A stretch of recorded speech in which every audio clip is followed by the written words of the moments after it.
сәлеметсіздер ме, қымбатты көрермендер, каналымызға қош келдіңіздер.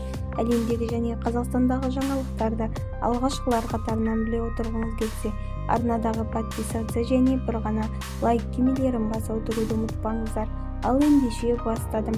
90 ауыз сөздің тобықтай түйіні. Бишімбаев ісін қайта тексеру керек.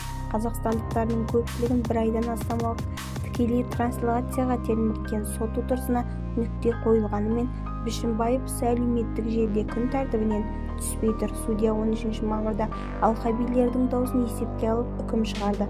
Алайда сот үкімінен кейінге атышулы іске қатысты түрлі пікір айтылуда. Олардан негізінен 3 топта жіктеуге болады. Бірінші, Бишімбаевты өмір бойына бас бостандығынан айыру керек еді дегендер.